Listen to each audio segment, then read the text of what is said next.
likeness of Khadija, Salamullahi Aleha. She's going to have a very high status, and lots of other ahadith. The most important virtue, if I can say, of Bibi ZAINAB is that she was the one who suckled the milk of Nubuwah. Sheer wahy और sheer रसालत पिया है बीबी ज़ैनब, इस्मत कुल मासूमा कौनैन सलामुल्लाहि अलैहा से directly. You know what does this mean? You know who is Bibi Fatima Salamullahi Alaiha? Lady of Paradise. One day, very soon, inshallah, I'm going to speak. We are going to celebrate, inshallah, of course, both we're going to commemorate the Shahada of Sayyida Salamullahi Alaiha and her Wiladat. And I'm going to speak how. What is the perception of Islam about ladies? I'm not saying women. Look how much respect Islam puts on side of ladies. Would that I could speak, inshallah, if Allah gave me life and tawfiq.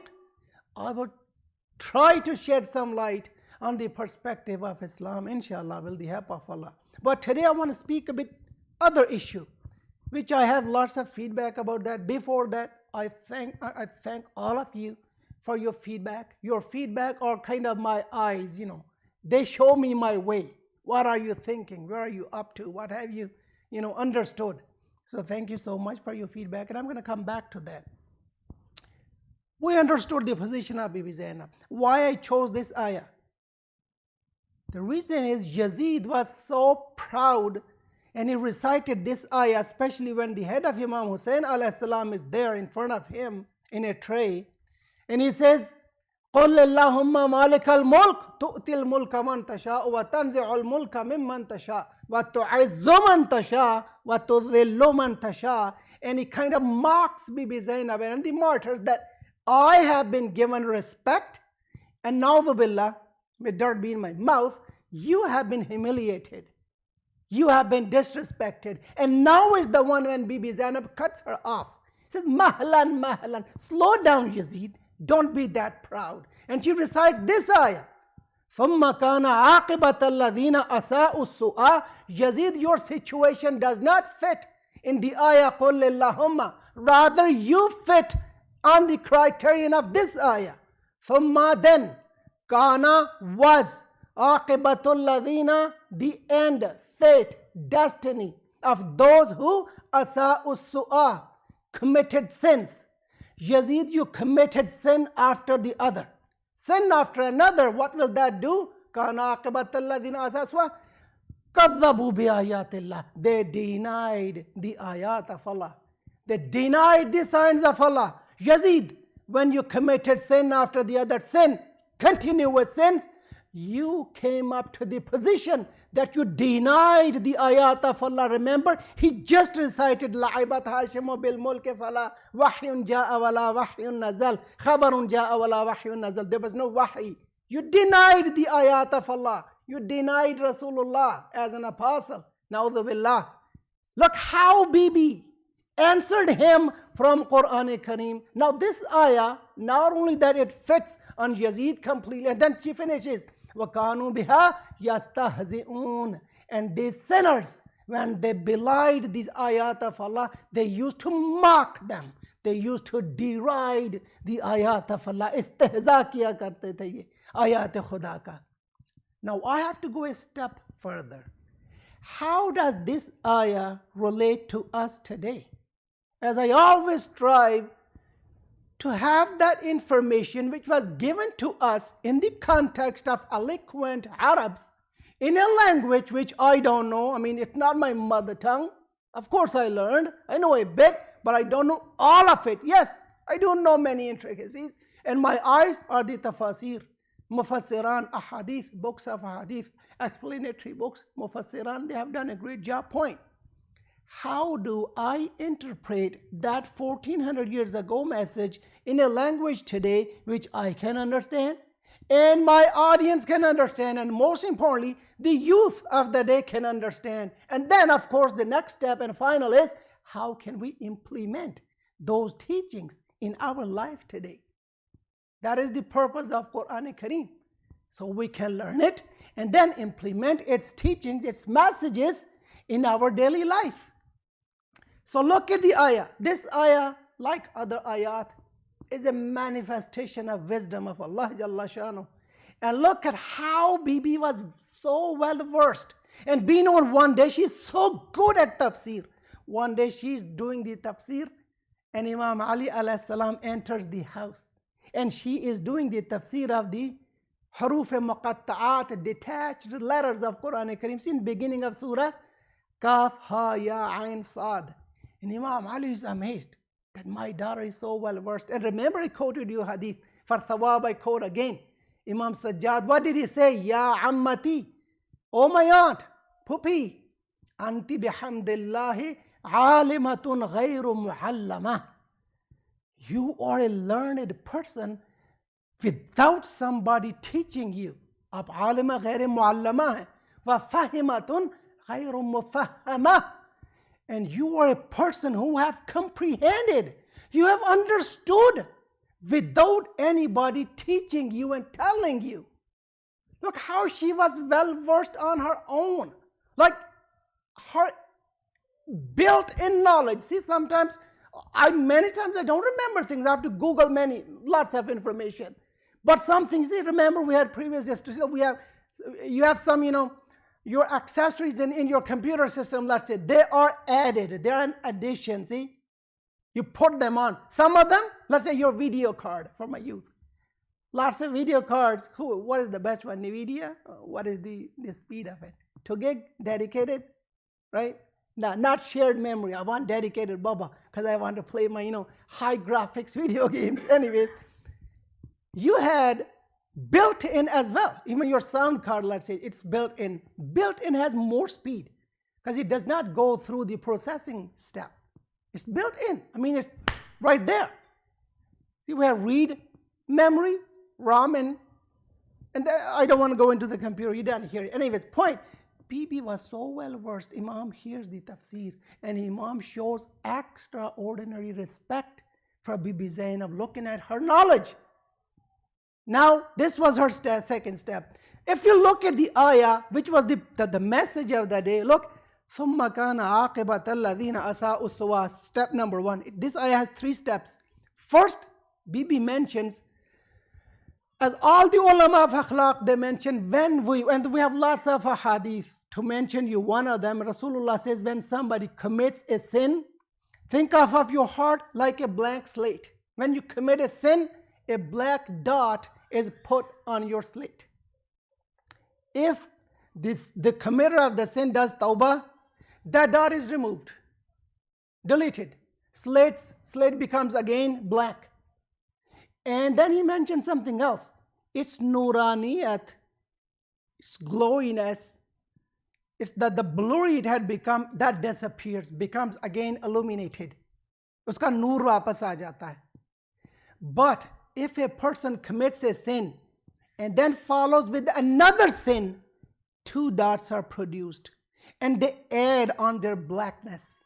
And if a person, God forbid, keeps on committing sins continuous, different types of sins, and of course that goes with the degree of sin. Let's say some of them are major sins, gunahan kabira, some of them are minor sins. Looking at the degree of the very sin, the dot will be bigger or smaller. And if a person does not do tawbah,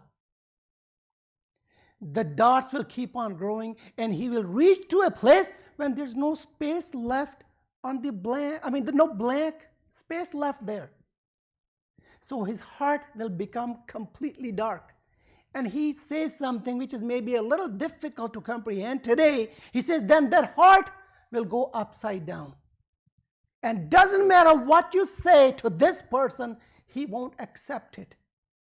Because he has a dark heart, an evil heart, no wisdom, no truthfulness, no ikhlas, no communications of Allah, ayat of Allah will have any effect on him. And then have istijara from Allah. Say isti'adha from Allah that you reach to that status. Bibi is mentioning exactly the same meaning in one brief mentioning of ayah that Yazid, you have committed so many sins that now your heart is darkened. You don't even see that I am the daughter of the apostle. You are supposed to be his caliph and his descendant and successor.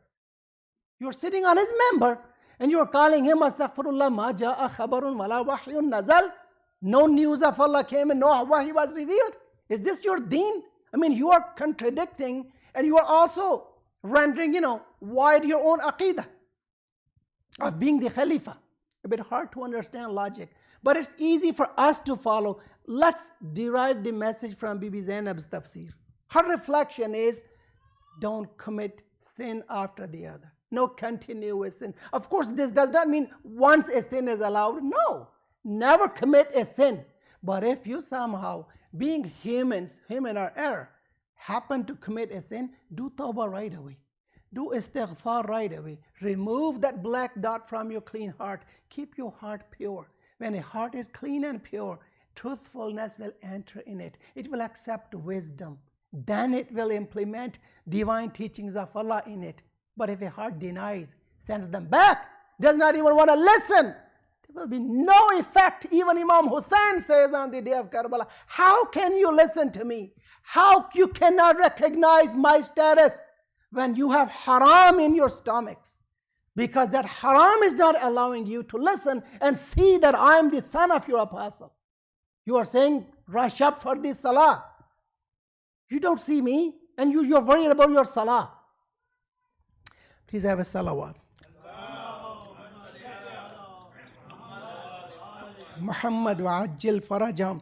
So the first step, never, ever give yourself permission or green signal into continuous sins. There should be no continuum. Rather, if God forbid, somebody happens to commit a sin, do your tawbah right away. Make a U-turn, come back. You're going the wrong way. Step number two, kadhabu bi ayatillah. See, look, Bibi is warning us that if somehow you happen to be a continuous or a regular sinner, what is going to be the aftermath of that?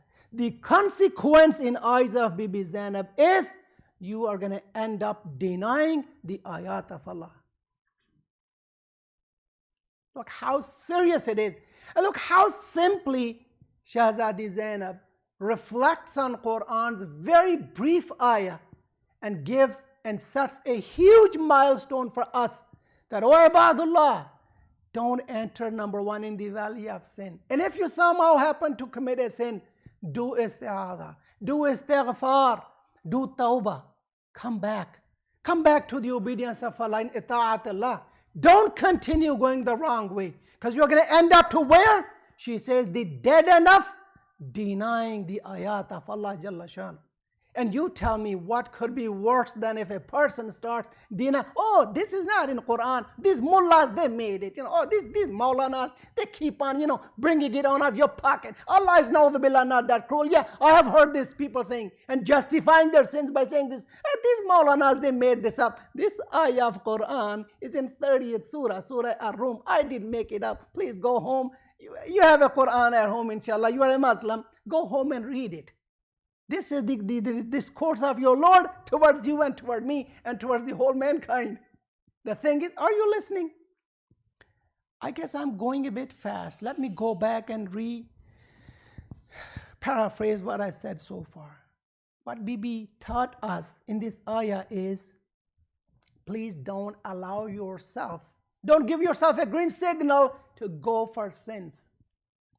Because you're going to end up where? On kadhabu bi ayatillah. You're going to end up denying the ayat of Allah. Ayat is plural of ayah for youth. Ayah is the sign, the verse, holy verse of Quran Kareem. All the verses are ayat. Bibi is saying you will end up denying them. And then the worst even, وَكَانُوا بِهَا يَسْتَهْزِئُونَ. They will even deride them. Look, this is the Quran Kareem quotes mushrikeen, polytheists and kuffar. They used to do that. They used to deride even Muslims. They used to deride mu'mineen. Read in the beginning of Surah Baqarah. قَالُوا إِنَّا Ma'akum innama nahnu mustahzi'un. We do istihza of these people. We are with you, O our shaitans. We are not mu'minin. We just pretend to be. We're just imitating. We're just playing with these guys. We're just playing. Allah says, how Allah replies? Allahu yastahzi'u bihim wa yamudduhum fi tughyanihim ya'mahun. Allah derides them. Allah mocks them. Allah does not leave them alone. Allah says, I mock them right away. The thing is, they don't see why Allah has made them blind. Look how Quran Kareem warns us. See, any ayat of adab, punishment, that should be an alert for us, a warning for us. Hey guys, be careful. Don't do this. This is going to end into this. Don't do that. The consequence is going to be this. How Bibi warns is, if I can just briefly say, you're going to end up into two situations, and they are step by the other one. They depend on, they're like twofold, two stages. Number one, you're going to deny the ayat of Allah. Number two, you are going to deride them, mock them. And mockery is going to bring you the mockery of Allah. And then who is going to be the worst situation than if somebody derides them? So Allah derides them. Who can be worse than that? Nobody. Please have a salawat. Allahumma salli ala Muhammad wa ali Muhammad wa ajil farajahum. The point, Shahzadi, how did you act on Quran Kareem? I heard you. That's pure. That's great. That's amazing. That's magnificent. I learned it. You touched my heart. Ya binta Rasulullah. What is your seerah? Let me simply go to a story because I want to reach to the third message. This is the second one. Let's learn some from seerah of Bibi ZAINAB. I normally don't react or don't reply to many of your questions right away. You know why? The very simple reason is I don't want to give that very person the impression that, oh, Maulana, I questioned today, and he's like, relating the whole thing today on the member. That's why I don't answer right away. Otherwise, I can answer you right away without any astaghfirullah, sharaf or fakhr. No, I mean, I know the answer right there. I can put that in my majlis. But as you have seen, I go, with my pace of tafsir and messages. But today, I'm going to relate to a very hard incident, which happened to me a couple of times, many places. In here, Toronto, abroad where I was mostly like in New Jersey. This is a very dangerous story. I mean, the message is very important. Dangerous is, khatir in Arabic sometimes means dangerous, but mean important.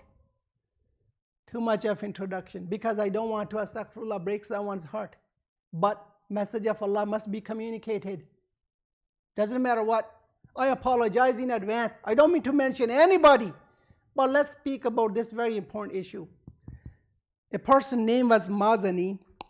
Let me get his first name, longer name. He has a hadith. His name is Yahya Mazan. He reports, he says, I used to live very close to the house of Amir al-Mu'mineen. And Bibi ZAINAB Salamullahi Aleha's house was there between his house, somewhere like few houses. He says, I never, ever saw Bibi ZAINAB Salamullahi Aleha. Never. He says, I never heard her voice. I used to think, how does this Bibi manage her hijab up to this level? I never heard her voice, and I never saw her. He reports that I kind of understood afterwards that when night used to spread, during night time, Amir al-Mu'mineen used to come out of the house. But look how. I mentioned a few times briefly this riwayah to you. And again I'm paraphrasing, it's a longer hadith. He says Amir al-Mu'mineen will come out first. Then Imam Mujtaba will come out. Then Imam Hussein will come out. And then a person, female, which I could guess, with Islamic dress, of course their own dress the way it is, and then a complete huge Islamic chador. They have it in Arab countries, they have it in Iran, And this is a huge one-piece chador, a cloak, that they take it on them. He said, I could not make her physique, that who is under that cloak. And then Imam Ali will, start walking in front, Imam Hassan on the right, Imam Hussein on the left, and this woman, this lady rather, with due respect, she will walk in middle of them. And it's nighttime, it's dark. But look at the end of the story, the hadith. Imam Ali, when Bibi ZAINAB will reach to the holy grave of Rasulullah sallallahu alayhi wa sallam, Imam, Allahumma salli ala Muhammad wa ali Muhammad, he says Imam Ali will put the light out. He always used to do that. Once Imam Hassan alayhi salam questions him, Baba, why do you put the light out? And first Imam replies to the second Imam, I don't allow myself to put my words in the mouth of Imam Mujtaba alayhi salam, but I kind of guess an Imam, another Imam knows. Why will he question Imam Ali, why do you put the light out? He knew it. Yeah, Ali, why do you put the light out? It's dark. No one is watching us. Imam Ali replied, Yahya reports, Imam said, I'm concerned that maybe if someone around, I don't want them to see my daughter Zainab salamullahi alayha. This much precaution.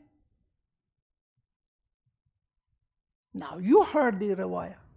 Riwayah ends here. Imam says, I don't want anybody, किसी इंसान की निगाह भी ज़ैनब के हैयत पर पड़े. She's in hijab. Imam Ali does not even agree with that. Someone can take a look at just in totality the figure of Bibi Zainab.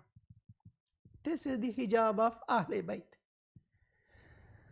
I saw it and you see it many times, and this is where I meant I don't react right away. Sometimes it doesn't look right. Back days, we had it at many places, and I mean our Sunday school. Some of my sisters, they don't abide that much by the hijab, Islamic dress code. And they just allow themselves to come in a bit like, let's say their rosary is moving here and there. Or, yeah, sometimes I saw without rosary. I will beg you, please look. Islamic values or any religion's values, they're, as long as they're followed, they're good and they're valid. And they revive and stay alive. When abandoned, they fade out. And physical things, especially like for ladies, hijab, it is such a symbolic thing. 500 sisters, 500 ladies, if they have hijab, proper hijab. Only one غير محجبة or bad hijab lady. That one will kind of stand out so big that others, they will also get, affected very fast. I don't know and I don't allow myself to say, but I will say a saying in Urdu. खरबूजे को पकड़कर खरबूजा रंग पकड़ता है. I don't know how that happens and why that happens. But it is, our elders, they made the saying because it happens, right? Have a salawat, please. Allahumma salli ala Muhammad wa ali Muhammad. Very quickly, a very teeny tiny istinbat, a reflection on this. I remember 25 years ago when I was just a youth, a teenager. I used to listen our ulama giving us a warning, and I used to this is not going to happen. What did Maulana mean? What they used to say? They used to say that when we were young, when they were young, about 25 years ago, they used to say, our elders, when they used to make a mistake, they used to be really embarrassed. And they used to admit, oh, I made a mistake, guys. Please ignore my mistake. They say, you know what? We are seeing signs now that people, they are doing mistakes. They are committing sins they meant. But now instead of feeling embarrassed and doing tawbah or saying, you know what, I made a mistake, I shouldn't be doing this. Now they're kind of justifying their mistakes. But today I see, and I don't mean to mention anybody, we see we're not justifying anymore. We are giving ourselves a go ahead with it because we see a lot of other people doing. But my request is, don't compare yourself with other people you see. You mean other people in brackets. Don't compare yourself with other people. In the relevance of tonight, compare yourself with Bibi ZAINAB Salamullahi Aleha, because you are her followers. You are her lovers. She is your role model. Compare yourself with her. And then decide, where do you stand from her, let's say, paying attention to hijab. And if I can quickly mention another thing, a very dangerous thing. And even if you dislike it, I gotta say it, it doesn't matter. You gotta do whatever you gotta do. It's wajib. Because Imam al-Zaman is gonna grab me from here. If I did not communicate today, people who are not, let's say, following it, they're going to be punished if they did not do tawbah. But I will be punished maybe twice, because why did I not communicate the message of Allah to you? And what is that dangerous message which you have seen that I'm a little concerned to pave the road and set the stage to say it? That is, when they come to mosque, when they come to center, when they come to Sunday school, they put hijab on. And on other days, it's okay. They go out without hijab. What is that? Simply, that is not allowed in Islam. When you come to mosque, that's respectful. You put your hijab on. But that hijab is, like the hukm, the ruling of hijab is 24/7. I mean, it's not just part-time, if I can say, one day in the week. See, when you work one day in the week, you say, I'm part-time. I'm not full-time worker, What is this? And you know what? The very negative side of it, if I can go very leniently, I don't have that many words left in my vocabulary of English language. The very negative effect goes to the children. That's the baby girls. Younger teenagers, teenage girls. Teenage girls, whatever they learn from their mothers. Mothers are the role models. If a mother is telling, beta, put your hijab on, take your hijab, we are going to mosque today. Okay? And then at the home, whenever they reach home, mother, with due respect, leaves hijab on aside. Next day when they want to go shopping, let's go shopping. Mama, should I take my hijab? No, it's okay. We're not going to mosque. You are educating them yourself not to abide by this ruling of Allah.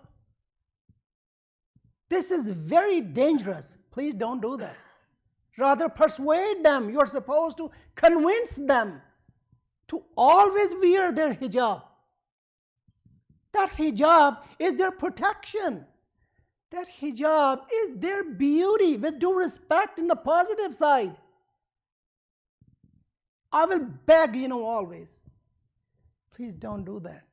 Their clean heart, their innocence, don't take it away by allowing them to remove their hijab. Don't give them that go ahead. Don't put that green signal for them there that it's okay for them. Our ulama, our imams, our parents, they used to be so, careful about especially hijab. Not only hijab, the last thing is about halal and haram. But let me just rephrase this message, because I know sometimes I myself being careful, I know I put extra words there. But my whole endeavor is that I don't want to insult anybody.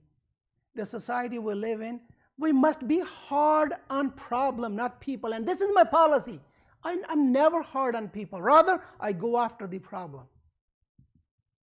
I just try to explain it, and I beg to all of my sisters, my mothers, my daughters, please wear your hijab yourself and wear it always. The hukum is not just for coming to masjid or coming to Sunday school. The hukm is for 24/7. Whenever you want to go outside, whenever you think you can interact or you have to interact with the non-mahram, you have to have your proper dress. Please write a salawat.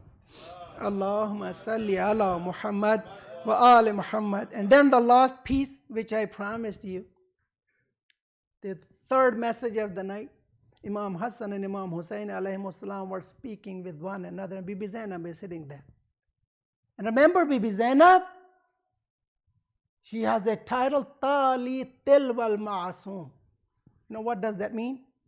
Look, when she opened up her eyes, she saw who? Rasulullah, the Apostle of Allah. Ma'asum Kul. There's no bigger Ma'asum than Rasulullah. No better creature than Rasulullah in whole creation of Allah. She saw Rasulullah. Father, Amirul Mu'mineen. Ma'asum Awwal in Imams. Mother, Ismat Kul. Ma'asumai Kaunain. She is the mother of Bibi Zainab. Lady of Paradise, meaning best of the best. Brother, Hassan Hussein alayhi salam, masters of the youth of paradise. Can you think of this situation? Look at the challenge of Bibi Zainab. She is in the middle of Masumeen, surrounded by Masumeen. She has to act on the level of Masum. Look how these Masumeen commented on her. If I can just quickly give you an idea. Imam Hussein was leaving. Look at the ibadat of Bibi Zainab. He says, Ya ukhti, oh my sister, la tansini fi salatik. Don't forget me in your salah. Masum Imam. And then master of the paradise. He's kind of introducing us who Zainab is. He's letting us know, I'm the Imam. I know my Ma'amum. Zainab is the Ma'amum of Hussein. I know where does my Zainab's ibadat stand. Never underestimate Bibi Zainab Salamullahi Aleha. She's not an ordinary person. She's not Masuma. I don't mean to say she's Masuma. We have only 14 infallibles. Only 14 Masum hai bas. Janab Zainab Salamullahi Aleha Masuma nahi hai. But her actions are not less than a Masum. That's why ulama, they say she's Tali Tilwal Masum. Somebody who follows exactly the footprints of a Masum. Meaning her amal is exactly like a Masum. And likewise he said to the Abbas alayhi salam. Would that I could quote you. Imam Ali had a Abbas in his lap. Bibi Zainab was older. See, Abbas was much younger than Bibi Zainab. Bibi Zainab is almost grown up. And she is sitting and watching Baba teaching Abbas. Abbas is about 1.5 years. Abbas, say 1. Abbas says 1.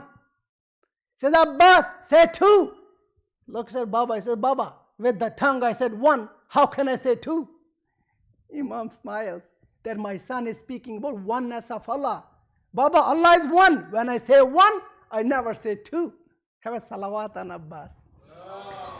Allahumma salli ala Muhammad wa ala Muhammad. And now the real story. Bibi Zainab is sitting beside there. She smiles at Abbas's wisdom.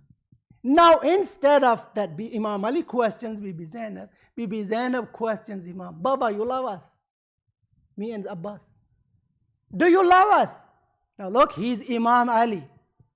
Imam Ali is somebody who is ana madinatul ilm wa aliyun babuha. Rasulullah said about him. He's full of knowledge. Bibi Zainab questions, Baba, do you love us? Imam Ali says, yes, I love you. Bibi Zainab says, and how is that? You have only one heart. In one heart, you have love of Allah and you have love of your children. And no way, 2 loves, 2 muhabbatein, ek dil mein jama nahi ho sakti. Did you get the point? And this comes from who? From Yaqub and Nabi alayhi salam. He had a dialogue with Jibreel alayhi salam when he used to cry really bad. When a point came, Yaqub alayhi salam could not sustain the pain. Jibreel alayhi salam was sent down from Allah to speak with him and relieve a bit of his pain. And at a point he says, you love Yusuf that much? Bibi Zainab is pointing towards that dialogue. That I know what Jibreel spoke about to Yaqub. Yaqub, do you love Allah or do you love Yusuf? Yusuf of the creation, that was Nabi of Allah. Allah said, Allamnahu, I had taught Yaqub. Yaqub said, Yusuf is not just an ordinary person. He is the wali of Allah. Jibreel, don't you know that? I love wali of Allah. Allahu Akbar. That discussion goes in a really beautiful way. Jibreel answers, Yaqub alayhi salam answers. He says that, listen, all of the creation is the creation of Allah, Yaqub and Nabi. Don't you know that? He says all of the creation is creation of Allah, but that creation is not Yusuf Nabiullah. Ya Jibreel, don't you know that? Jibreel is again worried. And then they keep on arguing. At a point, Jibreel says, Yaqub, you love Yusuf and at the same time you claim to love Allah Jalla Shanu. How can you have two loves in one heart? Now Yaqub and Nabi surrenders. But Bibi Zainab goes a step further. She says, Baba, you love us. And at the same time, you love Allah Jalla Shanu. But she knows her Baba is Imamul Kul. She does not mean to astaghfirullah challenge the knowledge of Imam. She wants to maybe relate this to Abbas. That, oh, Abbas, don't talk to Baba in that way. When he says two, say two. Don't challenge Baba by saying, how can I say two when I've said one with my tongue? Says, Ya Ali, you have so much kindness. You have kindness and compassion towards us. And you love Allah Jalla Shanu kind of indirectly. She teaches Hazrat Abbas that Baba, he has pure love for Allah Jalla Shanu, but what he has for us is his compassion and kindness. Have a salawat on her. Allahumma salli ala Muhammad wa ali Muhammad wa ajil farajahum. Now lastly, Imam Hassan and Hussein are discussing some issues of halal and haram, and Bibi Zainab is listening. Now at a point, Bibi Zainab says, brother, do you allow me to interfere? Can I intervene you? He says, yes, sister, please go ahead. Look at the adab of Bibi Zainab. Seeks permission. Does not just start talking. See, one person talks, other listen to them. This is the akhlaq of Ahl Bayt. Have we kind of followed this? Nowadays, normally, we all start talking at the same time at home, at especially breakfast table or lunch table, dinner table. Bibi Zainab seeks permission, gets it, and then starts talking. Please pay attention to this last message. It's very important. And I'm trying to relate it to our last time's discussion of halal and haram. Because Bibi Zainab gives us a formula how to treat shubahat and halal and haram.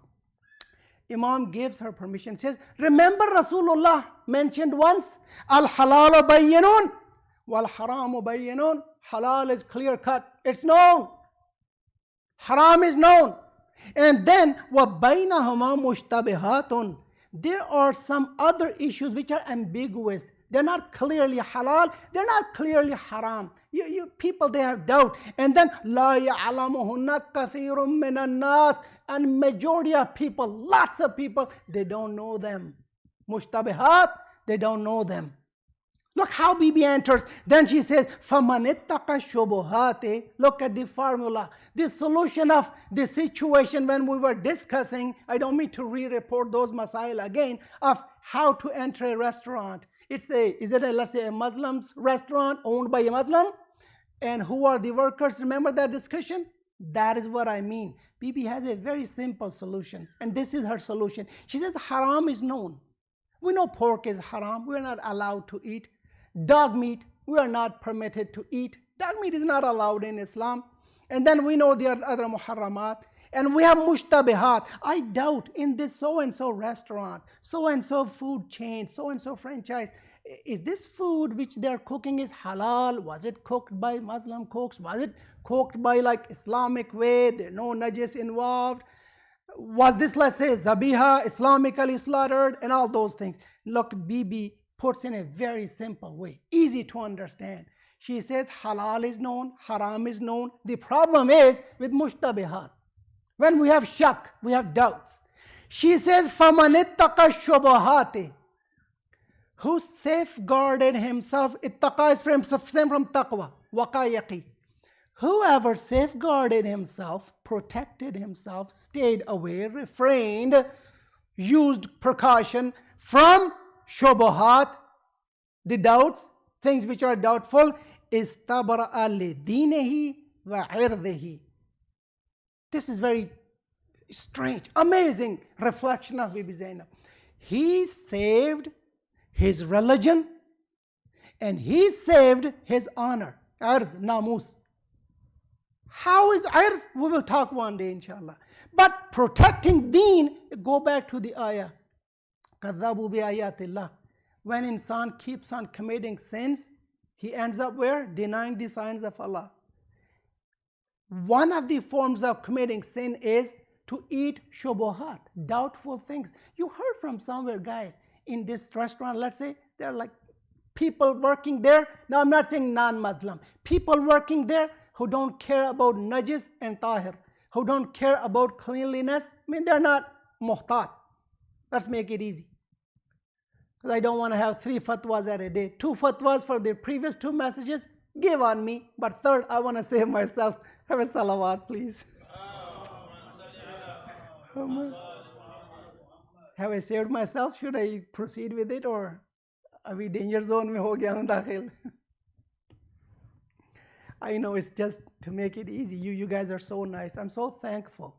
Whatever messages I have, sometimes a bit soft, sometimes a bit hard, you listen up khanda peshani se sun lete hain. That is so nice of you. And you will get a lot of reward for that.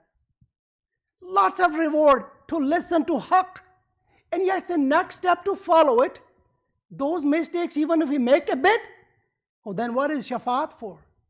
But if somebody denies at the first point, no, I don't take it, I don't accept it, I don't agree with it, that is the most dangerous. كَذَّبُوا بِآيَاتِ اللَّهِ will be applied on us, that we did not agree with it, we denied it, we rejected it. Please never reject. Ask for the reference. Is this in Quran? Is this in Hadith? Where are you telling all this? If I give you the address, this is where it is. From address we mean reference. It's in Quran. It's in Hadith. It's in our Tawziul Masail. Then please never deny it. Because there's always a chance for Allah to forgive us if we don't deny. But when we say, I don't agree with it, then there's no chance of forgiveness because you don't agree with it. You're totally denying. See, that is kufr in Islamic term. Kufr means to deny. Denial, inkar. Now, before I finish, let me complete the hadith. What is the formula, Bibi? Bibi says, who safeguards himself in the point of shubha, in the point of doubt. He does not do something which he doubts. Is this permissible or is it not allowed? Is it impermissible? That person has saved 2 things, Bibi says. He has saved his religion. Because when he will eat haram, that haram will destroy his discernment of right and wrong. Then he cannot distinguish between halal and haram later on. Because that haram is going to darken up his heart. Simply. And then Bibi says, وَمَنْ وَقَعَ فِي الشُّبُهَاتِ وَقَعَ فِي الْحَرَامِ. Whosoever went ahead for the shubuhat, doubtful things, he has already fallen into, collapsed into committing haram. So what is the bottom line? If you doubt that is this restaurant providing me pure, meaning tahir, pak, halal food, if you have, yaqeen, you have certitude, go for it. Eat it, inshallah. It's halal. But if you have doubt, don't eat it. Because maybe it's haram. You have saved your deen, you have saved your honor. This is the reflection of Bibi ZAINAB. As we all love her, we are her followers. She is the one who introduced Karbala to us. Agar ZAINAB nabud, Karbala ham nabud. If Bibi ZAINAB was not there, message of Imam Hussein, meaning Karbala, will not reach to us. Because Bibi ZAINAB, she was the one who defended Imam Hussein when Yazid was saying Imam Hussein to his, in his court, to his, let's say, activists, that his supporters, Imam Hussein was somebody who did not used to offer salah. Bibi ZAINAB cut him off right there.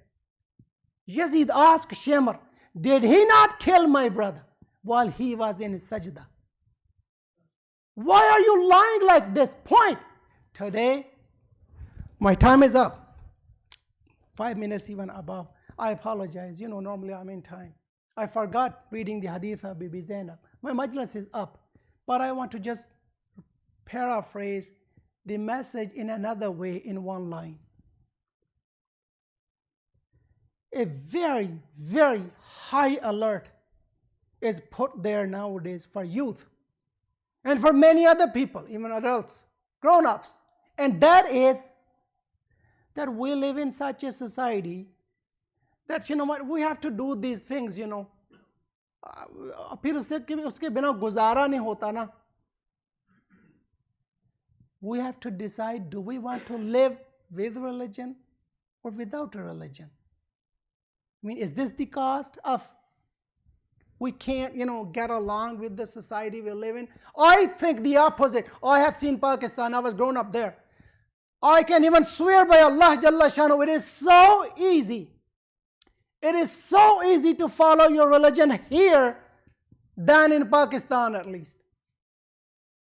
It is so easy. You are free. Nobody bothers you what you do. Practice your religion. Offer your salah. Fast. Wear your hijab. Alhamdulillah, we don't have any hijab ban here. So what are these excuses? These are satanic temptations. Please, I beg you, don't allow shaitan. I'm not saying it from myself. For eating haram, I had the ayah. I will just read the ayah quickly and finish my majlis. Don't let shaitan come towards you. Ya ayyuhalladhina, ya ayyuhannas, kulu halalan tayyiban. O people, Quran doesn't say, O Muslimin, O mu'minin, O people, O mankind, eat pure food. It has direct impact on your heart, your spirit, your soul. Don't let haram food destroy your soul, your jamba malakuti, your divine side. Quran says, La. And then why? And then mentions, Yuridu wala tattabi'u khutuwati shaitan. By eating haram, you are going to follow the footsteps of shaitan. Don't do that. Because by eating haram, you're going to end up what? Ankadhabu bi ayatillah. You're going to deny the ayat of Allah, which Bibi ZAINAB said, you're going to deny religion by eating mushtabah, doubtful food. Oh Allah, we do dua for the sake of Bibi ZAINAB, salamullahi alayha. Forgive us if we ever have eaten unknowingly a haram food. Oh Allah, protect us, protect our children, protect our sisters and brothers in Iman. Oh Allah, for the sake of Bibi ZAINAB, salamullahi alayha, give us strength to sustain and practice our religion in this society. And in anywhere we go, and Allah, without your help, we cannot do it. ربنا فاغفر لنا ذنوبنا وكفر عنا سيئاتنا وتوفنا مع الأبرار مع محمد مصطفى وعطرته الأطهار صلوات اللهم صل على محمد وآل محمد. And again, I'm sorry I went a bit like 6-7 minutes above my time limit, and Bibi ZAINAB's message kind of distracted me.